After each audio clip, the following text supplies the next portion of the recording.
പിതാവിനും പുത്രനും പരിശുദ്ധാത്മാവിനും സ്തുതി, ആദിയിലെ പോലെ ഇപ്പോഴും എപ്പോഴും എന്നേക്കും ആമീൻ.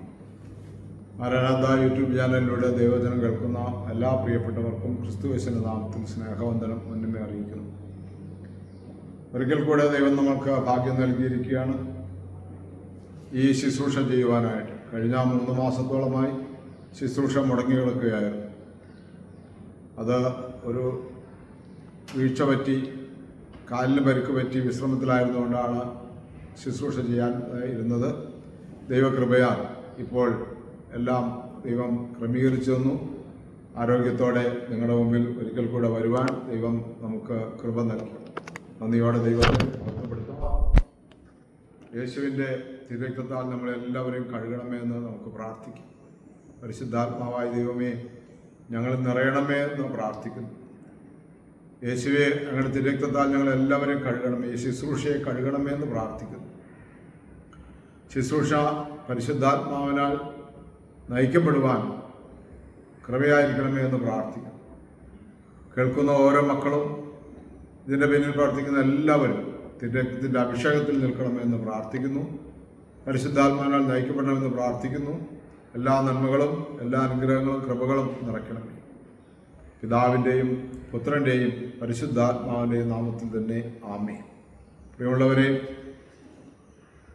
ഞായറാഴ്ചത്തെ എവൻഗേലിയോൻ നവംബർ മാസം 16-ാം തീയതിയിലെ എവൻഗേലിയോൻ വായന സ്കറിയായോടുള്ള അറിയിപ്പിൻ്റെ ഞായറാഴ്ച എന്നാണ് പിതാക്കന്മാർ ക്രമീകരിച്ചിരിക്കുന്നത്.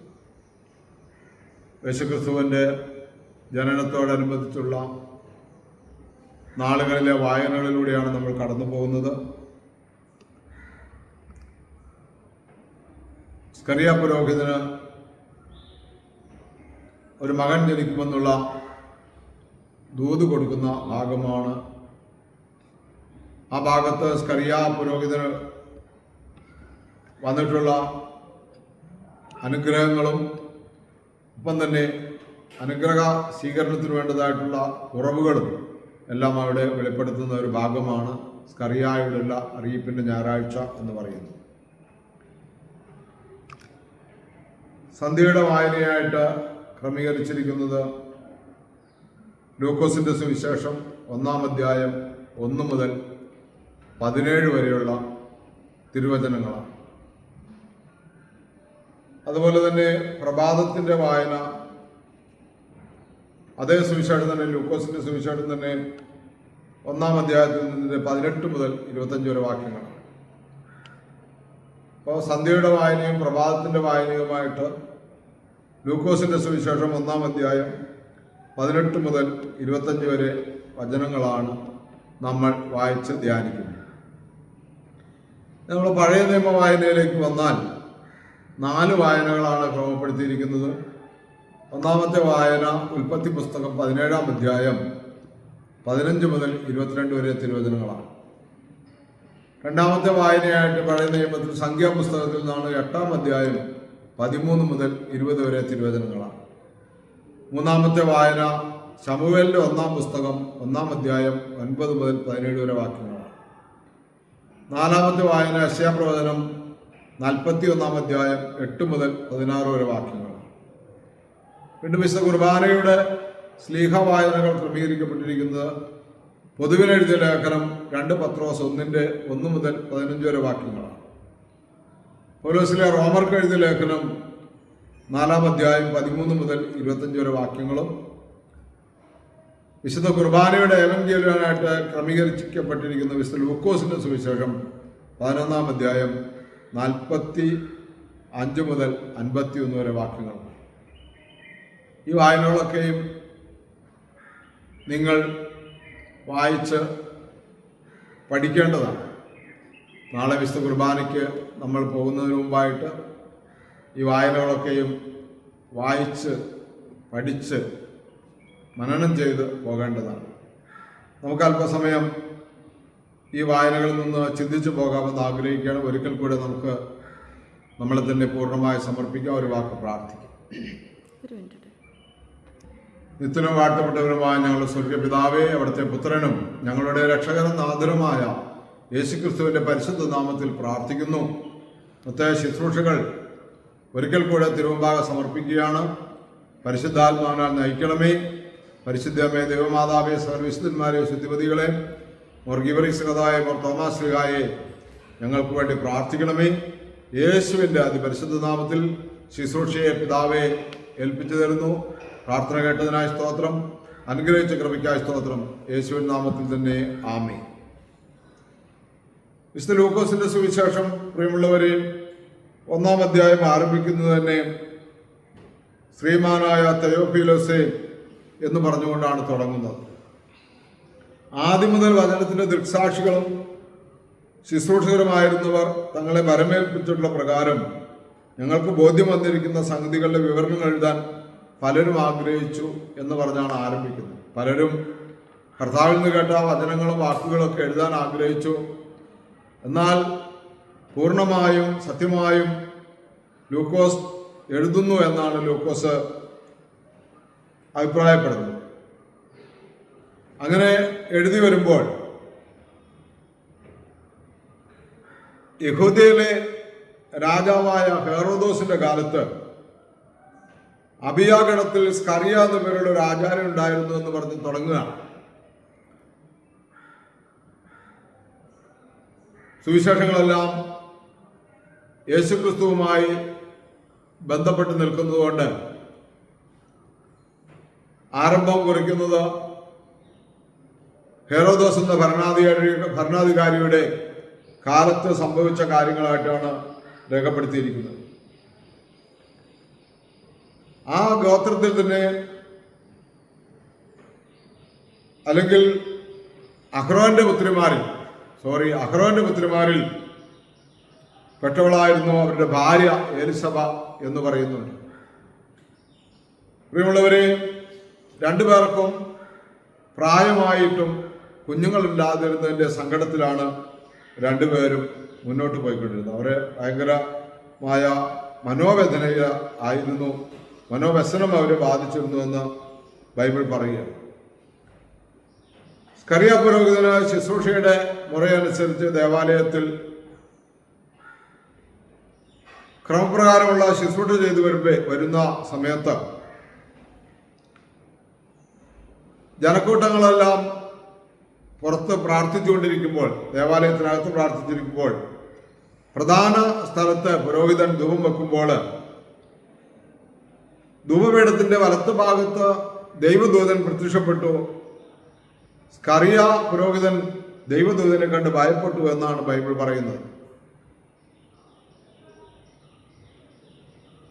മാലാഖ പറഞ്ഞു, സ്കറിയായെ, നീ ഭയപ്പെടേണ്ട, നിന്റെ പ്രാർത്ഥന കേൾക്കപ്പെട്ടിരിക്കും.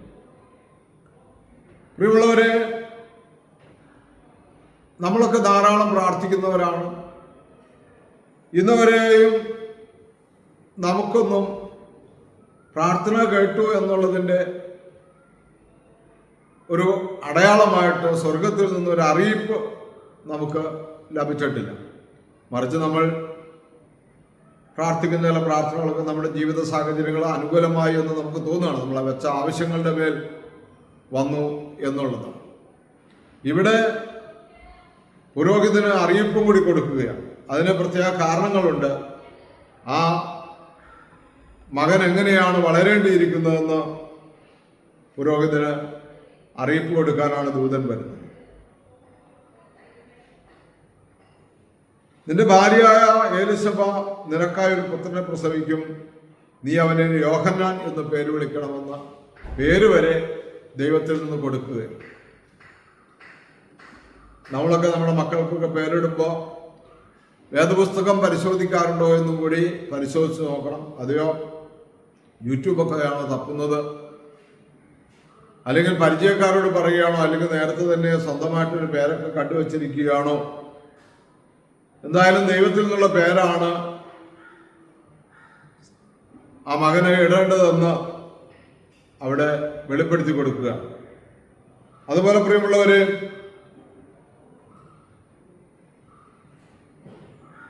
അവൻ കർത്താവിന്റെ സന്നിധിയിൽ മഹാനായി തീരും. അവൻ വീഞ്ഞോ മദ്യമോ കുടിക്കുകയില്ല. മാതാവിന്റെ ഉദരത്തിൽ വെച്ച് തന്നെ പരിശുദ്ധാത്മാവ് കൊണ്ട് നിറയും. ഇസ്രായേൽ മക്കൾ പലരെയും അവൻ അവരുടെ ദൈവമായ കർത്താവിലേക്ക് തിരിക്കും. അവൻ പിതാക്കന്മാരുടെ ഹൃദയത്തെ പുത്രന്മാരിലേക്കും അനുസരിക്കാത്തവരെ നീതിമാന്മാരുടെ അറിവിലേക്ക് തിരിക്കുവാനും കർത്താവിൻ്റെ ഒരു പൂർണ്ണജനത്തെ ഒരുക്കുവാനുമായി അവന് മുമ്പേ ഏലിയാ ദീർഘദർശിയുടെ ആത്മാവോടും ശക്തിയോടും കൂടി സഞ്ചരിക്കും എന്ന വായനയാണ് സന്ധ്യയ്ക്ക് നമുക്ക് ലഭിക്കുന്നത്. പിതാക്കന്മാരുടെ ഹൃദയത്തെ പുത്രന്മാരിലേക്കും അനുസരിക്കാത്തവരെ നീതിമാന്മാരുടെ അറിവിലേക്ക് തിരിപ്പാനും കർത്താവിന് പൂർണ്ണ ജനത്തെ ഒരുക്കുവാനുമായി അവന് മുമ്പേ ഏലിയാ ദീർഘദർശിയുടെ ആത്മാവോട് ശക്തിയോടും കൂടെ സഞ്ചരിക്കുമെന്നാണ് പറയുന്നത്. അത് വളരെ വ്യക്തമാണ്. കർത്താവിൻ്റെ ജനനത്തിന് മുമ്പായിട്ട് കർത്താവിനെ സ്വീകരിക്കുവാൻ ജനത്തെ ഒരുക്കുന്നതിനുടെ ഒരു മനുഷ്യൻ ഭൂമിയിൽ ഉണ്ടാകുമെന്ന് പറയുകയാണ്. അത് സ്കറിയാക്കാണ്, എലിശബയ്ക്കാണ് അതിൻ്റെ ഭാഗ്യമുണ്ടാകുക എന്ന് പറയുന്നത്. ദൈവമക്കളെ, നമ്മുടെ സങ്കടത്തിലും പ്രത്യേകിച്ച് കുഞ്ഞുങ്ങളിൽ ഒന്നുമില്ല എന്ന സങ്കടത്തിലൊക്കെ ഇരിക്കുന്ന ദമ്പതികളൊക്കെ, മക്കളുടെ വിവാഹം കഴിഞ്ഞിട്ട് കുഞ്ഞുങ്ങളായിട്ടില്ല എന്ന് ദുഃഖിച്ചിരിക്കുന്ന മാതാപിതാക്കന്മാരൊക്കെ മനസ്സിലാക്കേണ്ടതാണ്, ദൈവത്തിന് അസാധ്യമായ ഒന്നുമില്ല. എത്ര വൈകിയാലും ദൈവം അത് കൃത്യമായി നമുക്ക് ചെയ്തിരിക്കും. പക്ഷെ ദൈവം പറയുന്ന കാര്യങ്ങൾക്ക് കാതോർക്കുവാൻ, ചെവി കൊടുക്കുവാൻ സാധിക്കണമെന്നുള്ളതാണ്. പിതാക്കന്മാരുടെ ഹൃദയത്തെ പുത്രന്മാരിലേക്കും അനുസരിക്കാത്തവരെ നീതിമാന്മാരുടെ അറിവിലേക്ക് തിരിപ്പാൻ. ശ്രദ്ധിച്ചു കേട്ടോളൂ. പിതാക്കന്മാരുടെ ഹൃദയത്തെ പുത്രന്മാരിലേക്ക് എന്ന് പറഞ്ഞാൽ ബന്ധങ്ങൾ ഊഷ്മളമാകുമെന്നാണ് പറയുന്നത്. അനുസരിക്കാത്ത മനുഷ്യരൊക്കെ നീതിമാന്മാരുടെ അറിവിലേക്ക് വരുമെന്ന് എന്ന് പറഞ്ഞാൽ മാനസാന്തരം ഉണ്ടാകുമെന്ന്. മനസ്സ് പുതുക്കി മനുഷ്യരെല്ലാവരും രൂപാന്തരപ്പെടും, ബന്ധങ്ങൾ ഊഷ്മളമാകും ആ മനുഷ്യൻ വഴി എന്നാണ് പറയുന്നത്. നമുക്ക് നമ്മളെ തന്നെ പൂർണ്ണമായൊന്ന് സമർപ്പിക്കാം. കർത്താവേ, ഞാൻ എൻ്റെ ജീവിതത്തിൽ ഇത്രയും നാൾ കർത്താവിനോട് കൂടെ ആയിരുന്നു എന്ന് വിശ്വസിച്ചും കർത്താവിനോട് കൂടെ ആയിരുന്നിട്ടും എത്രമാത്രം ഊഷ്മളമായ ബന്ധം സ്ഥാപിക്കുവാൻ, സ്നേഹം സ്ഥാപിക്കുവാൻ എനിക്ക് കഴിഞ്ഞിട്ടുണ്ട് എന്ന് പരിശോധിക്കുവാനായിട്ട് നമുക്ക് ശ്രമിക്കാൻ പ്രാർത്ഥിക്കും. ഇത്രയും പറഞ്ഞ് അവിടെ നിൽക്കട്ടെ. പ്രിയമുള്ളവരെ, നമ്മുടെ ജീവിതത്തെ നമ്മൾ പരിശോധിക്കുവാനായിട്ട് ആ ഭാഗം നമുക്ക് ക്രമീകരിക്കാം. ഇപ്പോൾ സ്കറിയ പുരോഹിതൻ, ഇതിൻ്റെ പ്രഭാതത്തിലെ വായനയാണ് ഇപ്പോൾ ഞാൻ നിങ്ങളോട് സംസാരിക്കാൻ ആഗ്രഹിക്കുന്നത്. 18 മുതലുള്ള വാക്യങ്ങൾ. സ്കറിയ പുരോഹിതൻ മാലാഖയോട് ചോദിച്ചു, ഞാൻ എങ്ങനെയാണ് ഇത് അറിയുന്നത്? എന്തെന്നാൽ ഞാൻ വൃദ്ധനും എൻ്റെ ഭാര്യ വൃദ്ധയുമാകുന്നു. മാലാഖ ഉത്തരമായി അവനോട് പറഞ്ഞു, ഞാൻ ദൈവസന്നിധിയിൽ നിൽക്കുന്ന ഗബ്രിയേലാകുന്നു. നിന്നോട് സംസാരിപ്പാനും ഈ കാര്യങ്ങൾ നിന്നെ അറിയിപ്പാനുമായി ഞാൻ അയക്കപ്പെട്ടിരിക്കുന്നു. തക്ക കാലത്ത് നിവൃത്തിയാകുവാനുള്ള എൻ്റെ ഈ വചനങ്ങൾ വിശ്വസിക്കാഞ്ഞതുകൊണ്ട് ഈ കാര്യങ്ങൾ സംഭവിക്കുന്ന നാൾ വരെ നീ സംസാരിപ്പാൻ കഴിവില്ലാതെ മൗനിയായി തീരും. ജനങ്ങൾ സ്കറിയായെ കാത്തു നിൽക്കുകയായിരുന്നു. ദൈവാലയത്തിലുണ്ടായ അവൻ്റെ താമസത്തെക്കുറിച്ച് അവർ അത്ഭുതപ്പെടുകയും ചെയ്തു. സ്കറിയ പുറത്തു വന്നപ്പോൾ അവരോട് സംസാരിപ്പാൻ കഴിഞ്ഞില്ല. അതിനാൽ അവന് ദൈവാലയത്തിൽ വെച്ച് ദർശനമുണ്ടായി എന്നവർ അറിഞ്ഞു. അവൻ അവർക്ക് ആംഗ്യം കാണിച്ചുകൊണ്ട് മൗനിയായി പാർക്കുകയും ചെയ്തു. തൻ്റെ ശുശ്രൂഷാകാലം കഴിഞ്ഞപ്പോൾ അവൻ തൻ്റെ ഭവനത്തിലേക്ക് പോയി. ആ ദിവസങ്ങൾ കഴിഞ്ഞപ്പോൾ അവൻ്റെ ഭാര്യയായ എലിശബ ഗർഭിണിയായി തീർന്നു. 5 മാസം അവൾ തന്നെത്താൻ മറയ്ക്കുകയും ജനങ്ങളുടെ ഇടയിൽ എന്നെക്കുറിച്ചുള്ള നിന്ദ നീക്കുവാനായിട്ട് കർത്താവ് എന്നെ കടാക്ഷിച്ച കാലത്ത് ഇപ്രകാരം എന്നിൽ പ്രവർത്തിച്ചു എന്ന് പറയുകയും ചെയ്തു. ഹല്ലേലൂയ. പ്രിയമുള്ളവരെ, ഇവിടെയാണ് നമ്മൾക്ക് കുറച്ചും കൂടി വിശ്വാസം വർദ്ധിക്കേണ്ട ഒരിടം. ഇവിടെ പ്രായമായ മനുഷ്യനായിട്ടുള്ള പുരോഹിതനും അദ്ദേഹത്തിൻ്റെ ഭാര്യയും ഇനി ഒരിക്കലും ഞങ്ങൾക്കൊരു സന്താനം ലഭിക്കുകയില്ല എന്ന വേദനയോടുകൂടി, എന്ന വിഷമത്തോടു കൂടിയാണ് അദ്ദേഹം ഓരോ ശുശ്രൂഷയും നടത്തിക്കൊണ്ടിരുന്നതെന്ന് നമുക്കറിയാം. നമ്മുടെ നാട്ടിലൊക്കെ ചില വൈദികരൊക്കെ വളരെ വിരളമായി ചുരുക്കം ചില വൈദികർക്കൊക്കെ മക്കളില്ലാതിരുന്നിട്ടുണ്ട്. ഇപ്പോഴും ഉണ്ടെന്നാണ് ഞാൻ ചിലരെ കുറിച്ചൊക്കെ മനസ്സിലാക്കിയത്. ചിലർക്ക് 8 വർഷമായിട്ട് കുഞ്ഞുങ്ങളുണ്ടായിട്ടില്ല, ചിലർക്ക് 10 വർഷമായിട്ട് കുഞ്ഞുങ്ങളുണ്ടായിട്ടില്ല, ചിലർക്ക് 8ഉം 10ഉം വർഷം കഴിയുമ്പോൾ കുഞ്ഞുങ്ങളുണ്ടായി. ചില ആളുകൾക്ക് അൽമായരായിട്ടുള്ള ഒത്തിരി ആളുകളുണ്ട്, ഒത്തിരി സങ്കടപ്പെടുന്നവരുണ്ട്. അപ്പോൾ ഈ പുരോഹിതനും തൻ്റെ ഭാര്യയും ഇനി ഒരിക്കലും തങ്ങൾക്കൊരു കുഞ്ഞുങ്ങളുണ്ടാകില്ല എന്നുള്ള ഉറച്ച വിശ്വസിച്ചുകൊണ്ടിരിക്കുമ്പോൾ ഈ ദൂത് സ്വീകരിക്കാൻ അദ്ദേഹത്തിന് കഴിഞ്ഞില്ല. അദ്ദേഹത്തിന് ബലഹീനനായിപ്പോയി എന്നുള്ളതാണ്, അല്ലെങ്കിൽ അദ്ദേഹം മാനുഷികമായി ചിന്തിച്ചു എന്നുള്ളതാണ് കാരണം പറയുന്നത്. അതുകൊണ്ട് പ്രിയമുള്ളവരെ, ഈ ദൂതിനെ സ്വീകരിക്കാൻ ഒരു കാരണവശാലും നമ്മളാരും മടി കാണിക്കേണ്ട. ഇവിടെ ഇദ്ദേഹത്തിന് ഈ ദൂത് സ്വീകരിക്കുവാൻ മാലാഖ കൊടുത്ത ഒരു ശിക്ഷണ നടപടി എന്താണെന്ന് ചോദിച്ചാൽ, ഈ സംഭവിക്കുന്നത് വരെ നീ മൗനമായി പോകുമെന്നാണ് പറയുന്നത്. എന്ന് വെച്ചാൽ പ്രിയമുള്ളവരെ, ഈ കാര്യത്തെ അത്രമാത്രം ഗൗരവത്തിലെടുക്കേണ്ടതാണ് എന്ന് പറയുക. ഇപ്പോൾ എന്തായാലും പ്രിയമുള്ളവരെ, പുരോഹിതൻ വീട്ടിലേക്ക് വന്നു. ആ നാളിൽ തന്നെ തൻ്റെ ഭാര്യ ഗർഭം ധരിച്ചു. 5 മാസം പൂർണ്ണമായി എന്ന് നമ്മൾ വായിച്ചു കേട്ടു. 5 മാസം ഗർഭാവസ്ഥയിലായി. 5 മാസം അവൾ തന്നെ മറച്ചു എന്നാണ്. നാണക്കേട്, പ്രായമായതിൻ്റെയൊക്കെ ജാള്യതയൊക്കെ ഉണ്ടായതുകൊണ്ട് എന്തായാലും പുരോഹിതൻ ഉറപ്പായി. ഇനി പുരോഹിതൻ ആ കുഞ്ഞിനെ സ്വീകരിക്കാൻ പോകുന്നത് വലിയ ദൈവഭയത്തോടെയും ഏറെ ദൈവവിശ്വാസത്തോടെയും ഏറെ ദൈവ അനുസരണത്തോടു കൂടിയാണ് പുരോഹിതൻ ആ കുഞ്ഞിനെ സ്വീകരിക്കാൻ പോകുന്നതെന്ന് നമുക്ക് കാണാനായിട്ട് കഴിയും. അതിനി അടുത്തുള്ള ദിവസങ്ങളിൽ യോഹന്നാൻ മന്ദാനയുടെ ജനന ദിവസത്തെ വായനയിൽ നമുക്ക് വ്യക്തമായിട്ട് മനസ്സിലാക്കാനായിട്ട് കഴിയും. അപ്പോൾ നമുക്ക് ഒരു നഷ്ടം, അല്ലെങ്കിൽ നമുക്ക് ഒന്നുണ്ടായ, ഒരുപക്ഷെ ആ പുരോഹിതന്റെ കൂടെ അന്ന് നാട്ടിലുണ്ടായിരുന്ന അല്ലെങ്കിൽ ദേവാലയത്തിൽ പ്രാർത്ഥിച്ചുകൊണ്ടിരുന്ന ആളുകൾ പറഞ്ഞിട്ടുണ്ടാവും, ഈ പുരോഹിതനോ എത്രയോ ബുദ്ധിമുട്ട് അനുഭവിച്ചു, മക്കളില്ല, എന്നിട്ടും അദ്ദേഹത്തെ ശുശ്രൂഷയ്ക്ക് അനുവദിച്ചു. ഇപ്പോൾ അദ്ദേഹത്തിന് സംസാരിക്കാൻ പോലും പറ്റാത്ത ഒരവസ്ഥയായല്ലോ ദൈവമേ, എത്ര മഹാപാപമായിരിക്കാം ഈ മനുഷ്യൻ ചെയ്തതെന്നൊക്കെ അന്ന് ആളുകൾ ചിന്തിച്ചിട്ടുണ്ടായിരിക്കും. പക്ഷെ ദൈവപ്രവൃത്തി ഏറെ അത്ഭുതത്തോടെയും ഏറെ അനുസരണത്തോടെയും ഏറെ വിശ്വാസത്തോടെയും ഏറെ ഭയത്തോടെയും മനുഷ്യൻ സ്വീകരിക്കാൻ ദൈവം നൽകുന്ന ചില സഹനങ്ങളിൽ ഒന്ന് മാത്രമാണ് ഇത് എന്ന് നമ്മൾ മനസ്സിലാക്കിയിരിക്കട്ടെ. ഇതുപോലെയുള്ള ഏതെങ്കിലും അനുഭവങ്ങൾ നമ്മുടെ ജീവിതത്തിൽ നാം ഒന്നിനു പുറകെ ഒന്നായി കഷ്ടതകളിലേക്ക് നീങ്ങുന്നുണ്ടെങ്കിൽ നമുക്ക് മാത്രം മനസ്സിലാകാവുന്ന ഒരു ദൈവരഹസ്യം, പുറമേ നിന്ന് ആര് നോക്കുമ്പോഴും നമ്മളെ ആക്ഷേപിക്കുന്ന രീതി, ഇതൊക്കെ നമ്മുടെ ജീവിതത്തിലുണ്ടെങ്കിൽ നമ്മൾ തീർച്ചയായിട്ടും ഓർത്തുകൊള്ളുക, ദൈവം നമ്മളെ കൂടുതൽ കരുതുന്നു, ദൈവം നമ്മളെ കൂടുതൽ സ്നേഹിക്കുന്നു എന്നുള്ളതാണ്. ഹല്ലേലൂയ. അതുപോലെ നമ്മൾ പഴയ നിയമം വായിക്കുമ്പോഴും ഇവിടെ ഇതുപോലെ ഒരു വ്യത്യാസം കാണുകയാണ്. അബ്രാഹത്തോട് ഉൽപ്പത്തി പുസ്തകം 17-ാം അധ്യായത്തിന്റെ 15 മുതൽ 22 വരെ വാക്യങ്ങൾ. അബ്രാഹത്തോട് ദൈവം പറയുകയാണ്, നിന്റെ ഭാര്യയായ സാറായിയുടെ പേർ ഇനി അവളെ സാറായി എന്ന് വിളിക്കേണ്ട, എന്നാലോ സാറ എന്നായിരിക്കും. ഒരു വ്യത്യാസം വരാൻ പോവുകയാണ്. ഇവിടെയും ഇതുപോലെ ഭയങ്കര ദുഃഖത്തിലാണ്. അവളൊരു പുത്രനെ നിനക്ക് നൽകുമെന്ന് പറയുക, അവളെ ഞാൻ അനുഗ്രഹിക്കും, അവളിൽ ജനതകളും ജനങ്ങളുടെ രാജാക്കന്മാരും ഉണ്ടാകുമെന്ന് പറയാം. അപ്പോ ഇതിനു മുമ്പ് അവർക്കൊരു കുഞ്ഞ് ജനിച്ചു, സാറായിലല്ല, സാറായുടെ വെപ്പാട്ടിയായ ദാസിയായ ഹാഗാറിൽ ഒരു കുഞ്ഞ് ജനിച്ചു, ഇസ്മായിൽ. അപ്പൊ അബ്രാഹാം പറയാണ്, 100 വയസ്സായ ഒരു മകനുണ്ടാകുമോ?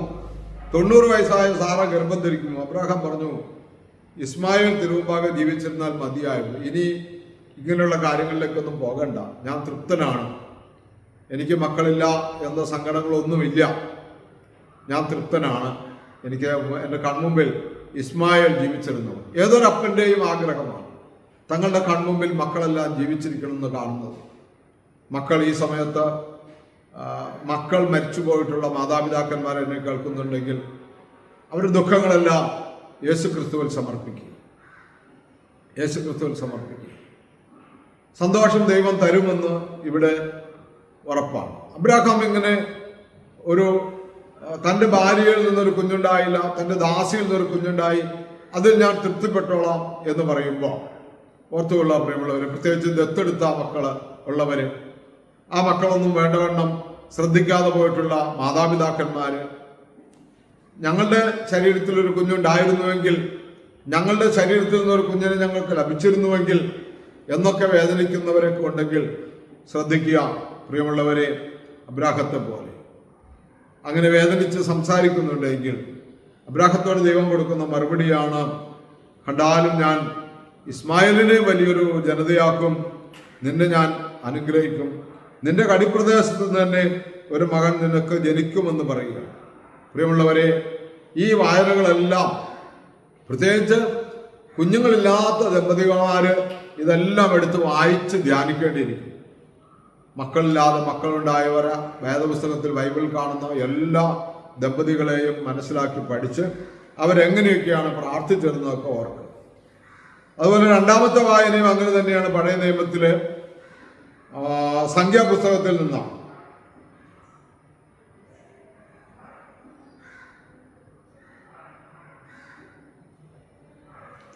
ഇസ്രായേലിലെ എല്ലാ കടിഞ്ഞൂലുകളും ദൈവത്തിനുള്ളതാണെന്ന് പറയുക. എന്ന് പറഞ്ഞാൽ നമുക്ക് സ്വന്തമെന്ന്, നമുക്ക് സന്തോഷം നൽകുന്ന എന്താണോ നമ്മുടെ ഉള്ളിൽ നിറഞ്ഞു തിങ്ങി നിൽക്കുന്നത്, അത് ദൈവത്തോട് ചേർത്ത് വെച്ച് സന്തോഷിക്കാൻ, ദൈവത്തോട് ചേർത്ത് വെച്ച് ആനന്ദം അനുഭവിക്കുവാൻ കഴിയണമെന്നുള്ളതാണ് അതിൽ നമുക്ക് നൽകുന്ന സന്ദേശം. മൂന്നാമത്തെ വായന ശമൂവേലിന്റെ പുസ്തകം 1-ാം അധ്യായം 9 മുതൽ 17 വാക്യങ്ങളാണ്. ഇതും മക്കളില്ലാത്ത ഹന്നായുടെ അനുഭവമാണ് അവിടെ വിവരിക്കുന്നത്. അതുകൊണ്ട് ഞാൻ മുൻപ് പറഞ്ഞ്, കുഞ്ഞുങ്ങളില്ലാതെ വേദനിക്കുന്ന, വിഷമിക്കുന്ന എല്ലാ പ്രിയപ്പെട്ടവരും ഈ ഭാഗം ഒന്ന് വായിക്കേണ്ടത്. അല്ലെങ്കിൽ നമ്മുടെ അറിവിലോ പരിചയത്തിലോ ആരെങ്കിലും മക്കളില്ലാതെയൊക്കെ വേദനിക്കുന്നവരുണ്ടെങ്കിൽ അവർക്ക് ഈ വചനങ്ങളൊക്കെ ഒന്ന് അയച്ചു കൊടുക്കുക, അല്ലെങ്കിൽ പറഞ്ഞു കൊടുക്കുക, അല്ലെങ്കിൽ ഈ പ്രസംഗമൊക്കെ ഒന്ന് കേൾക്കാൻ അവരോട് പറയുക. തീർച്ചയായിട്ടും വലിയൊരു അനുഗ്രഹം അവരുടെ ജീവിതത്തിലുണ്ടാകും. നമുക്കറിയാം, എൽക്കാന എന്ന് പറയുന്ന ഒരു മനുഷ്യന് ഹന്ന എന്നും പെനീന എന്നും പറയുന്ന 2 ഭാര്യമാരുണ്ടായിരുന്നു. അതിൽ പെനീനായ്ക്ക് ധാരാളം മക്കളുണ്ടായിരുന്നു, ഹന്നയ്ക്ക് മക്കളുണ്ടായിരുന്നു. 10 മക്കൾക്ക് തുല്യമല്ലേ ഞാനെന്ന് എൽക്കാന എന്ന ഭർത്താവ് ഹന്നായോട് ചോദിക്കുന്നുണ്ട്, ഒരു സങ്കടം കണ്ടിട്ട്. സങ്കടം അത്യധികമാകാൻ കാരണം കൂടിയാണ്. മക്കളുള്ള പെനീന ഒരിക്കലും ഈ ഹന്നയെ സ്നേഹിച്ചിരുന്നില്ല, വേദനിപ്പിച്ചിരുന്നു. ഒരിക്കൽ എൻ്റെ അടുത്ത് പ്രാർത്ഥിക്കാമെന്ന ഒരു പെൺകുട്ടി, അവൾ കല്യാണം കഴിഞ്ഞ് 3 വർഷമായിട്ട് അവൾക്ക് ഒരു കുഞ്ഞില്ല. അപ്പോൾ അവളുടെ ജ്യേഷ്ഠൻ്റെ കുഞ്ഞിനെ താലോലിച്ചുകൊണ്ടിരുന്നു. ഇവിടെ ധ്യാനത്തിന് വന്ന ആ കുട്ടികളെന്നാ പറയുന്നത്, ഒരു കുടുംബമായിട്ട്. അപ്പോൾ ഈ ചേടത്തിക്ക് അത് ഇഷ്ടപ്പെട്ടില്ല.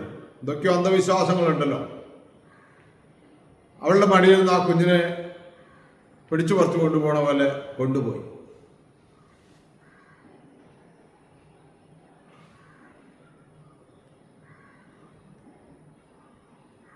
വേറൊരു അവസരത്തിൽ വേറൊരു സഹോദരി പറഞ്ഞു, ഇങ്ങനെ ജ്യേഷ്ഠൻ്റെ കൊച്ചനെ ഒന്ന് അടിച്ചു ദേഷ്യം വന്നപ്പോൾ. എല്ലാവരും ഒരു വീട്ടിലാണ് താമസിക്കുന്നത്. അപ്പോൾ ചേട്ടത്തി കുഞ്ഞിൻ്റെ അമ്മ ഓടി വന്നിട്ട് പറഞ്ഞു, വെറുതെ എല്ലാവരും നിനക്ക് മക്കളൊന്നും ഉണ്ടാവാത്തത് നീ അത്ര ക്രൂരിയായതുകൊണ്ടാണെന്ന്. ഇങ്ങനെ മക്കളില്ലാത്തവരൊക്കെ ഭയങ്കര സങ്കടത്തിലാണ്. എന്തായാലും ആ പെൺകുട്ടി, ആദ്യം പറഞ്ഞ പെൺകുട്ടി ഇവിടെ ധ്യാനത്തിൽ നന്നായി പ്രാർത്ഥിച്ചു. ധ്യാനം കഴിഞ്ഞ ആ മാസം തന്നെ അവൾ ഒരു കുഞ്ഞിന് ജന്മം നൽകാൻ ദൈവം ഇടയാക്കി. അവൾ ഗർഭവതിയായി തീർന്നു. അതുപോലെ ഞാൻ ഇത് പറഞ്ഞതെന്ന് വെച്ചാൽ, ഹന്ന ഇതുപോലെ ഒരു കുഞ്ഞില്ലാത്തതിൻ്റെ സങ്കടത്തിലാണ്. അവൾ ദേവാലയത്തിൽ വന്ന് പ്രാർത്ഥിക്കുകയാണ്. ഒരു നേർച്ച അവൾ നേരുകയാണ്. നീ എനിക്കൊരു പുരുഷ സന്താനത്തിൽ തരികയാണെങ്കിൽ അവൻ്റെ ജീവപര്യന്തം യഹോവയ്ക്ക് നൽകുമെന്ന് പറയുകയാണ്. അവൻ യഹോവയ്ക്ക് എന്താ പറയുന്നത്, നാസിറായിരിക്കും, ക്ഷൗരക്കത്തി തൊടുകയില്ല, വീഞ്ഞോ മദ്യമൊന്നും കഴിക്കില്ല എന്നൊക്കെ ഇങ്ങനെ പറഞ്ഞ് അവൾ പ്രാർത്ഥിക്കുക. അവൾ വലിയ ഉച്ചത്തിലൊന്നുമല്ല പ്രാർത്ഥിക്കുന്നത്. എന്നൊക്കെ നമ്മളെല്ലാവരോടും പറയുന്നത് വലിയ ഉച്ചത്തിൽ, ശബ്ദം പോരാ പോരാ എന്നാണ് പറഞ്ഞുകൊണ്ടിരിക്കുന്നത്. നമ്മൾ സ്തുതിക്കുന്ന ശബ്ദമൊന്നും പോരാ എന്ന് പറയുന്നു.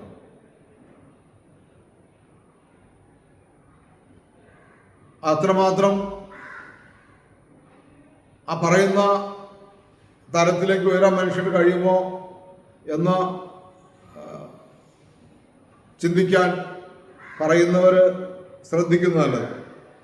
ഇത്ര അളവിൽ സ്തുതിച്ചാലേ ദൈവം കേൾക്കുകയുള്ളൂ എന്നൊക്കെ ചിന്തിക്കുന്നത് നല്ലതാണ്. പെരുവെള്ളത്തിൻ്റെ ഇരച്ചിൽ പോലെ, ഇടിമുഴക്കത്തിൻ്റെ ശബ്ദം പോലെയൊക്കെ സ്വർഗത്തിൽ സ്തുതിയുടെ സ്വരം കേട്ടു എന്നൊക്കെ വെളിപാട് പുസ്തകം നമ്മൾ വായിക്കുന്നുണ്ട്. അതുപോലെയൊക്കെ നമുക്കിവിടെ എത്രമാത്രം കഴിയുമെന്നൊക്കെ ചിന്തിക്കേണ്ടത്. ഒരു കാര്യം നമ്മൾ അറിയണം, ഒരാൾ ദൈവത്തോട് ചേർന്ന് നിൽക്കുമ്പോൾ, ദൈവവുമായിട്ടുള്ള ഐക്യത്തിലേക്ക് വരുമ്പോൾ, ദൈവിക സ്വഭാവത്തിൽ പങ്കുചേർന്ന് വരുമ്പോൾ അവർ കൂടുതലും മൗനത്തിലേക്കും ഏകാന്തതയിലേക്കും വരുമെന്നുള്ളതാണ് യാഥാർത്ഥ്യം. അപ്പോൾ ഇവിടെ ഹന്ന പ്രാർത്ഥിക്കുന്നത് ഏകാന്തതയിലാണ്, മൗനത്തിലാണ്. ചുണ്ടുകൾ അനങ്ങുന്നുള്ളൂ എന്നാണ് പുസ്തകത്തിൽ എഴുതിയിരിക്കുന്നത്. അങ്ങനെ അപ്പോൾ അന്നത്തെ പുരോഹിതൻ വന്നിട്ട് പറയുകയാണ്, നീ മദ്യപിച്ചിട്ടുണ്ട് എന്ന് പറയുക.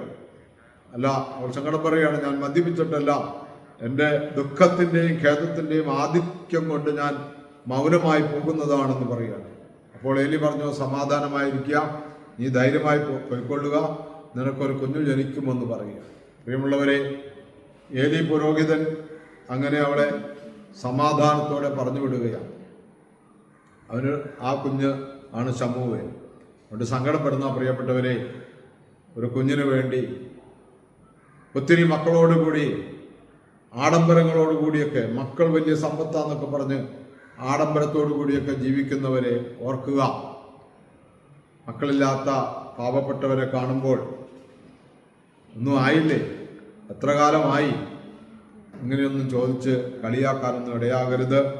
ദൈവമാണ് എല്ലാവർക്കും അതിൻ്റെ കൃപയിൽ നമുക്ക് നൽകുന്നത്. യെശയ്യാപ്രവചനം 41 മുതൽ 41 അധ്യായത്തിൻ്റെ 8 മുതൽ 16 വരെ വാക്യങ്ങളാണ് നമ്മൾ 4ാമത്തെ വായനയായിട്ട് വായിക്കുന്നത്. എൻ്റെ സ്നേഹിതനായ അബ്രാഹാമിന്റെ സന്തതിയായ ഞാൻ തിരഞ്ഞെടുത്ത യാക്കോബേ, നീ എൻ്റെ ദാസൻ, ഞാൻ നിന്നെ തിരഞ്ഞെടുത്തിരിക്കുന്നു, ഞാൻ നിന്നെ തള്ളിക്കളയുകയില്ല എന്നാണ് അവിടുത്തെ ആഹ്വാനം, വാഗ്ദാനം. ഞാൻ നിന്നെ ഒരു നാളും തള്ളിക്കളയുകയില്ല, നീ ഭയപ്പെടേണ്ട, ഞാൻ നിന്റെ കൂടെയുണ്ട് എന്ന ഒരു സന്ദേശം അവിടെ നമുക്ക് നൽകുകയാണ്. ഇത്രയും വായനകളാണ് പഴയ നിയമത്തിൽ നിന്ന് നമുക്ക് ലഭിക്കുന്നത്. പ്രിയമുള്ളവരെ, പെട്ടെന്ന് തന്നെ നമുക്ക് മുന്നോട്ട് പോകാം.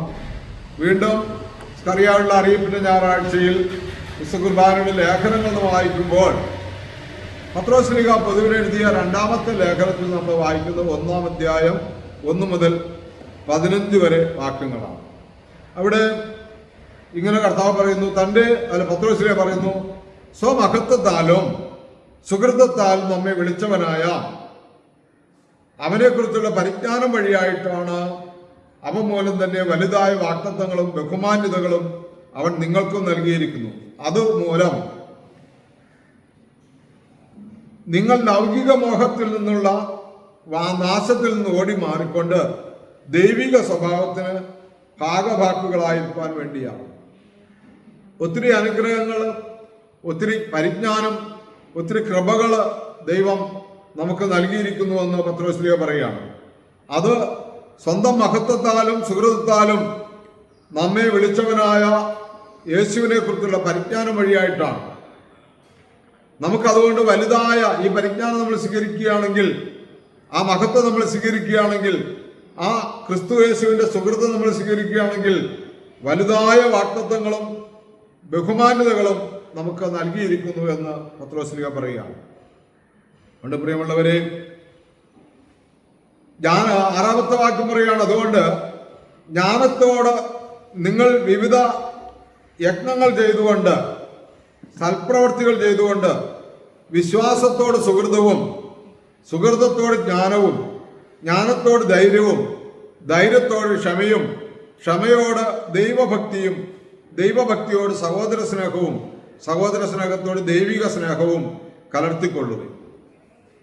ജ്ഞാനം, ധൈര്യം, ഭക്തി, ദൈവഭക്തി, സഹോദര സ്നേഹം, ദൈവസ്നേഹം, ഇതൊക്കെ നമ്മളിങ്ങനെ ഉത്തരവാദിത്വം വളരണമെന്ന് ഓർപ്പിക്കുക. ഇങ്ങനെ ചെയ്താൽ നിങ്ങൾ ഒരിക്കലും തെറ്റിപ്പോകയില്ല എന്ന് ഉറപ്പിച്ചു പറയുക. മാത്രമല്ല, നമ്മുടെ കർത്താവും രക്ഷിതാവുമായ മിശിഹായുടെ നിത്യരാജ്യത്തിലേക്കുള്ള പ്രവേശനം നിങ്ങൾക്ക് ധാരാളമായി ലഭിക്കുകയും ചെയ്യും. ഒരിക്കലും തെറ്റിപ്പോകില്ല.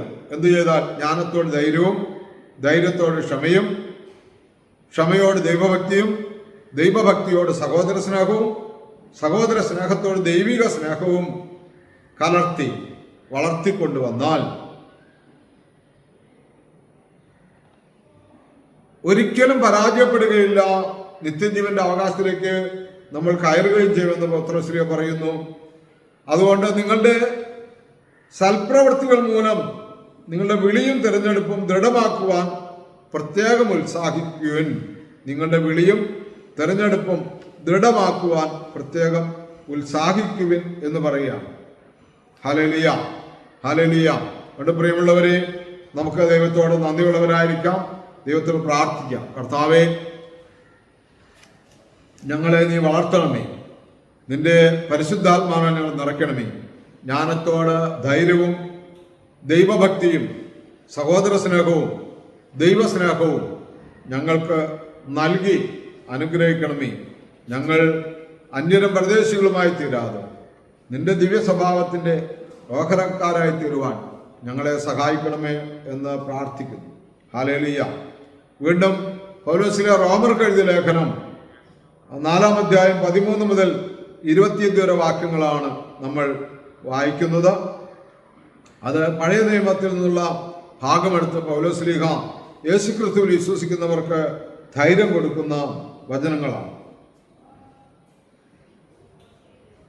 മരിച്ചവരെ ജീവിപ്പിക്കുകയും ഇല്ലാത്തവയെ ഉള്ളവയെന്ന പോലെ വിളിക്കുകയും ചെയ്യുന്നവൻ എന്ന് നീ വിശ്വസിച്ചവനായ ദൈവത്തിന്റെ സന്നിധിയിൽ അനേക ജനതകൾക്ക് പിതാവായി ഞാൻ നിന്നെ നിയമിച്ചു എന്നിപ്രകാരം എഴുതപ്പെട്ടിരിക്കുന്നു. അബ്രാഹത്തിന്റെയും സാറായുടെയും നിർജീവാവസ്ഥയിൽ ദൈവം പ്രവർത്തിച്ച കാര്യങ്ങൾ പൗലോസ് ശ്ലീഹ എടുത്തു പറയുക. അതുകൊണ്ട് തന്നെ ന്യായപ്രമാണത്തിന്റെ അവകാശികളല്ല, വാഗ്ദത്തത്തിന്റെ കൃപയുടെ അവകാശികളായിരിക്കാൻ പൗലോസ് ശ്ലീഹ നമ്മളെ ഓർപ്പിക്കുന്ന ഭാഗമാണ്. തന്നോട് ചെയ്ത വാഗ്ദത്തം നിവർത്തിപ്പാൻ ദൈവം പ്രാപ്തനെന്ന് ഉറച്ചു വിശ്വസിച്ചു എന്നാണ് എഴുതിയിരിക്കുന്നത്. ദൈവത്തിന്റെ വാഗ്ദത്തത്തെക്കുറിച്ച് അവിശ്വാസി എന്ന നിലയിൽ, അല്ലെങ്കിൽ ഒരു അവിശ്വാസിയുടെ നിലയിൽ സംശയിക്കാതെ ദൃഢവിശ്വാസിയായി തീർന്നുവെന്ന് അബ്രാഹത്തെ കുറിച്ച് പൗലോസ് ശ്ലീഹ പറയുകയാണ്. 100 വയസ്സായ തന്റെ നിർജീവ ശരീരത്തെയും സാറായുടെ നിർജീവമായ ഗർഭപാത്രത്തെയും ചിന്തിച്ചവൻ അല്പവിശ്വാസിയായി ഭവിച്ചില്ല.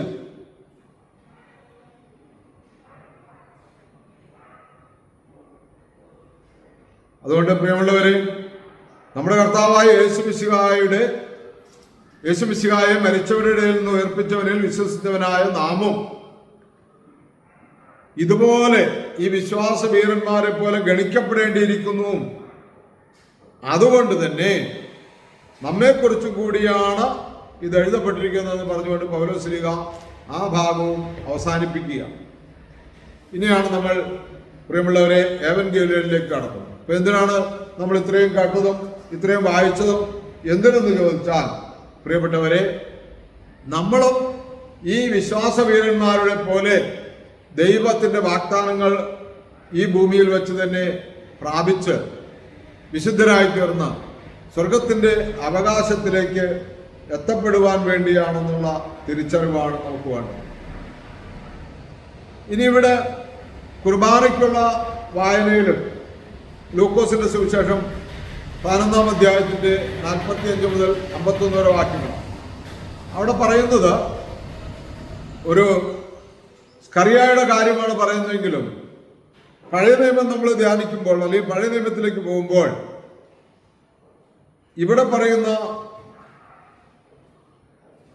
സ്കറിയ ദേവാലയത്തിൽ വെച്ച് കൊല്ലപ്പെട്ട സ്കറിയ എന്നാണ് ഇവിടെ പറയുന്നത്. ഇതിവിടെ ഈ 11-ാം അധ്യായം നമ്മൾ വായിക്കുമ്പോൾ നമ്മൾ മുമ്പ് വായിച്ച ഭാഗങ്ങളുമായിട്ട് അത്ര ബന്ധത്തിലേക്കല്ല ഇത് വരുന്നത്.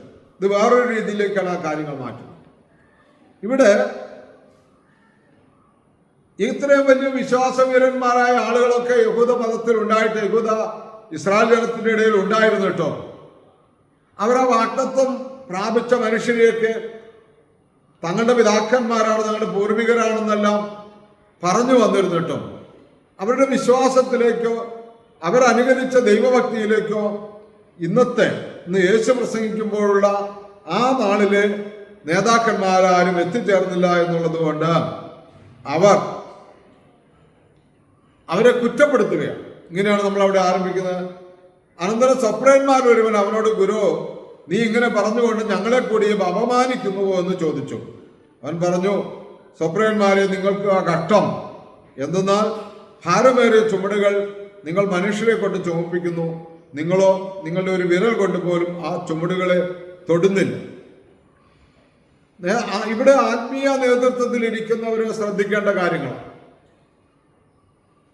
ആത്മീയ നേതൃത്വത്തിൽ ഇരിക്കുന്നവർ തങ്ങളെ വേദപുസ്തകം അല്ലെങ്കിൽ ദൈവവചനം, ഇത് വചനമാണല്ലോ നമ്മളെ കുറ്റപ്പെടുന്നത്, അല്ലെങ്കിൽ പരിശുദ്ധാത്മാവ് നമ്മളെ ഗുണദോഷിക്കുമ്പോൾ നമ്മൾ മറുതലിക്കാതെ വേദപുസ്തകത്തോടും വേദപുസ്തകത്തിലെ ജ്ഞാനവചനങ്ങളോടും നമ്മൾ ശ്രദ്ധാപൂർവം നിന്നുകൊണ്ട് നമ്മുടെ ജീവിതത്തിൽ മാറ്റം വരുത്തേണ്ട കാര്യങ്ങൾ മാറ്റം വരുത്തും. ഇവിടെ സപ്രയന്മാര് യേശു ഗുണദോഷിക്കുമ്പോൾ ഞങ്ങളെ കൂടി അപമാനിക്കണം എന്ന് പറഞ്ഞാൽ ഞങ്ങൾ കുറച്ചും കൂടി മാന്യരായ ആളുകളല്ലേ, ഞങ്ങൾ വേദപുസ്തക പരിജ്ഞാനികളല്ലേ, ഞങ്ങളെ അറിവില്ലാത്തവരെ പോലെ ഞങ്ങളെ ഗണിച്ചുകൊണ്ട് ഞങ്ങളെ കൂടി ഉപദേശിക്കുന്നത് എന്താണ് എന്ന് ചോദിക്കുന്ന ഒരനുഭവത്തിലാണ് അവർ നിൽക്കുന്നത്. എന്ന് പറഞ്ഞാൽ അവരുടെ വിളിയും അവരുടെ ദൗത്യവും അതിനാൽ തന്നെ അവർ പൂർണ്ണരാണ് എന്ന് ചിന്തിക്കുക. ഈ കാലഘട്ടത്തിൽ ആത്മീയ നേതൃത്വത്തിലിരിക്കുന്ന ചില ആളുകൾക്കെങ്കിലും അങ്ങനൊരു ചിന്തയുണ്ട്. യേശുക്രിസ്തു ഏകരക്ഷകനാണ്, യേശുക്രിസ്തുവിലൂടെ അല്ലാതെ മറ്റൊരാളും രക്ഷയില്ല എന്നൊക്കെ വിശ്വസിക്കാതെ ആചാരാനുഷ്ഠാനങ്ങളിലൂടെ മാത്രം കടന്നുപോയിക്കൊണ്ട് തങ്ങളിൽ ചെയ്യുന്ന കർമ്മങ്ങൾ കൊണ്ട് തങ്ങൾക്ക് നിത്യജീവന്റെ അവകാശം ലഭിക്കുമെന്ന് വിശ്വസിച്ച് പോകുന്നവരുണ്ട്. അവർ ചില ആളുകൾ സുവിശേഷം കേൾക്കുമ്പോഴൊക്കെ അവർക്ക് ദേഷ്യം വരാറുണ്ട്. ഇതിങ്ങനെ പറയേണ്ട കാര്യമില്ല, ഇത് ഞങ്ങളുടെ പൂർവികർ പഠിപ്പിച്ചതിന് വിരുദ്ധമാണ് എന്നൊക്കെ പറഞ്ഞ് ബഹളമുണ്ടാക്കാറുണ്ട്. അതുകൊണ്ട് ചില സുവിശേഷകരൊക്കെ വേദിയിലിരിക്കുന്ന ആളുകളുടെ കഴിവും കെൽപ്പും തൂക്കൊക്കെ നോക്കിയിട്ട് അവർക്ക് കൂടി ഇഷ്ടമാകുന്ന രീതിയിൽ ഇങ്ങനെ വചനമൊക്കെ അതിൻ്റെ വ്യാഖ്യാനമൊക്കെ വളച്ചൊടിച്ചു പോകുന്നൊക്കെ കാണാറുണ്ട്. യേശു അങ്ങനെയല്ല. യേശു നല്ല ധീരനായിട്ട് ഇരുന്നു. കൃപയും സത്യവും നിറഞ്ഞവനാണല്ലോ യേശു. അതുകൊണ്ട് യേശു അവരോട് പറഞ്ഞു, നിങ്ങൾ സപ്രയന്മാരെ, നിങ്ങൾക്ക് ആ കഷ്ടം, ഞാൻ നിങ്ങളെ ഉദ്ദേശിച്ചല്ല പറഞ്ഞെന്നല്ല യേശു പറഞ്ഞു, നിങ്ങൾ ഉൾപ്പെടെ കഷ്ടം എന്തെന്നാൽ നിങ്ങൾ ഭാരമേറിയ ചുമടുകൾ മനുഷ്യരെ കൊണ്ട് ചുമപ്പിക്കും. ഈ ദൈവിക നിയമങ്ങളെല്ലാം പറഞ്ഞ് മനുഷ്യനെ പേടിപ്പിച്ച് ഇങ്ങനെ ചുമപ്പിക്കുക. അത് കുറ്റം, ഇത് കുറ്റം, അങ്ങനെ ചെയ്തില്ലെങ്കിൽ കുറ്റം, ഇങ്ങനെ ചെയ്തില്ലെങ്കിൽ കുറ്റം, ഒക്കെ നശിച്ചു പോകും, നരകത്തിൽ പോകും, അങ്ങനെ ഇങ്ങനെ ശാപവാക്കുകളൊക്കെ പറഞ്ഞുകൊണ്ട് മനുഷ്യനെ പേടിപ്പിച്ച് ഇങ്ങനെ കൊണ്ടുപോകുന്ന ആളുകൾ ഈ കാലത്ത് ഉണ്ടെന്ന് നമുക്ക് വേണമെങ്കിൽ സൂക്ഷ്മ നിരീക്ഷണം നടത്തിയാൽ കാണാൻ കഴിയും. സൂക്ഷ്മ നിരീക്ഷണം. വലിയ ചുമടുകൾ കെട്ടി തലയിൽ വെച്ചു പോകും. നിസാര ചുമടുകളൊന്നും, വലിയ വലിയ ചുമടുകൾ. യേശു പറഞ്ഞത് എന്താ? എൻ്റെ ചുമട് ലഘുവാണ്, മൃദുവാണെന്ന് പറഞ്ഞു. ഇവര് വെച്ചു കൊടുക്കുന്ന ചുമടൊന്നും ചുമക്കാൻ സാധാരണ മനുഷ്യർക്ക് പറ്റില്ല. ഇവിടെ നേതൃത്വത്തിലിരിക്കുന്ന ആളുകളൊക്കെ ചിന്തിക്കണം, ഞാനൊക്കെ വെച്ചു കൊടുക്കുന്ന ചുമടൊക്കെ എത്ര ഭാരം കുറഞ്ഞ ചുമടുകളാണോ, അത് വലിയ വലിയ ചുമടുകളാണോ? എന്തുകൊണ്ട് ഈ പുതിയ തലമുറകളൊക്കെ വിശ്വാസത്തിലേക്ക് ആകർഷകരാകാതെ വിശ്വാസത്തിൽ അകന്നു പോകുന്നു എന്നൊക്കെ ഒന്ന് ചിന്തിക്കുന്നത് നല്ലതാണ്. നിങ്ങൾ ഹാബേലിന്റെ രക്തം മുതൽ ദേവാലയത്തിനും ബലിപീഠത്തിനും മധ്യ വെച്ച് കൊല്ലപ്പെട്ടവർ സ്കറിയയുടെ രക്തം വരെ ചൊരിയപ്പെട്ടുള്ള സകല ദീർഘദർശിമാരുടെ രക്തത്തിന് ഈ തലമുറയോട് പകരം ചോദിക്കുവാനായിട്ടാകുന്നു. അത് ഞാൻ നിങ്ങളോട് പറയുന്നു, ഈ തലമുറയോട് എന്നതിന് പകരം ഈ തലമുറയോട് അതിന് പകരം ചോദിക്കുമെന്ന് പറയുക.